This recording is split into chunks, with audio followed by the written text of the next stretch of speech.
उत्तराखंड के पहाड़ों के बीच बसा एक शांत गांव था दूर सारी। सुबह होते ही यहां सूरज की पहली किरणें देवदार के ऊंचे ऊंचे पेड़ों से छनकर जमीन पर गिरती और हवा में चीड़ की सुइयों की खुशबू फैल जाती।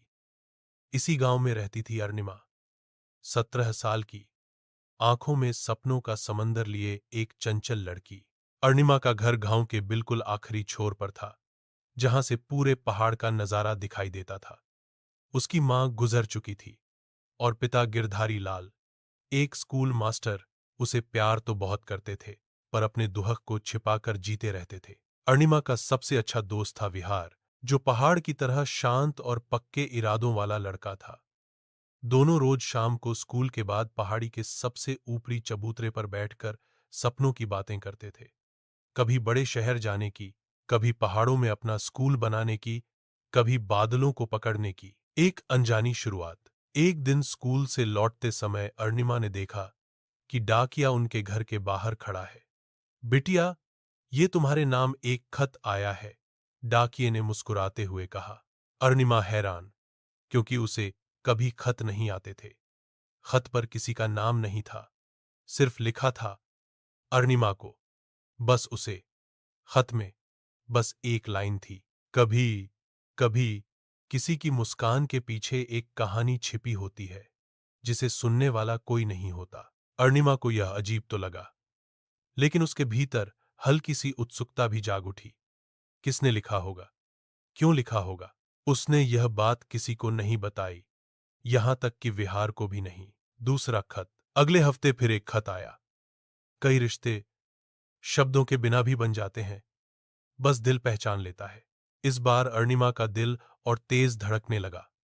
कौन है जो उसे इतने सधे हुए, इतने गहरे शब्द भेज रहा है? उसने खत छिपाकर रख दिया। लेकिन तीसरा खत आया तो खत के साथ एक छोटी सी फूल की पंखुड़ी भी थी, सूखी, लेकिन अब भी महकती हुई। इस बार लिखा था, कुछ बातें कही नहीं जाती, महसूस की जाती हैं। अरुणिमा को महसूस हुआ कि ये खत किसी ऐसे इंसान के हैं जो उसे बहुत करीब से जानता है। विहार की खामोशी। अरुणिमा ने मजाक में विहार से पूछा, अरे सुन, अगर किसी को रोज कोई गुमनाम खत मिले तो इसका मतलब क्या है? विहार मुस्कुराया, मतलब कोई है जिसे कहना बहुत कुछ है, पर बता नहीं सकता। और क्यों नहीं बता सकता? अरुणिमा ने पूछा। विहार ने दूर पहाड़ों की तरफ देखते हुए धीमे से कहा, हो सकता है उसे डर हो खो देने का, या शायद वक्त ठीक न हो। उसका चेहरा कुछ फीका पड़ गया था। अरुणिमा ने सोचा, शायद वह किसी और बात में उलझा है। सर्दियों का मौसम। सर्दियां पहाड़ों में अलग ही रंग लाती थीं। बर्फ की हल्की परत, धुआं धुआं शामें, और दूर दूर तक बजते घुंघरू, जैसे याक के गलों की आवाज। इन्हीं दिनों अरुणिमा ने देखा कि उसके पिता बहुत थके हुए लगने लगे हैं।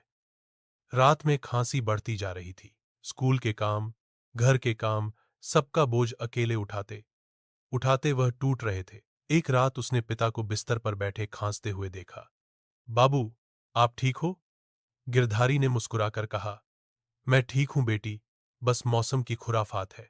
लेकिन अरुणिमा को उनकी आंखों में सच्चाई दिख रही थी। चौथा खत, सच का पहला धागा। इस बार खत थोड़ा लंबा था। कभी कभी हम किसी को बहुत संभालना चाहते हैं, पर उनसे दूर ही रहना पड़ता है, क्योंकि हमें डर होता है कि हम अपनी कमजोरी की वजह से उन्हें तकलीफ न दे दें। अरुणिमा को यह पढ़कर पहली बार लगा कि यह खत लिखने वाला शायद उससे दूर रहने की कोशिश कर रहा है। पर कौन? एक बड़ी सच्चाई। ठंड बढ़ती जा रही थी। एक शाम स्कूल से लौटते समय विहार अचानक बेहोश होकर गिर पड़ा। गांव वाले उसे तुरंत अस्पताल ले गए। डॉक्टर ने बताया, विहार को दिल की एक पुरानी बीमारी है।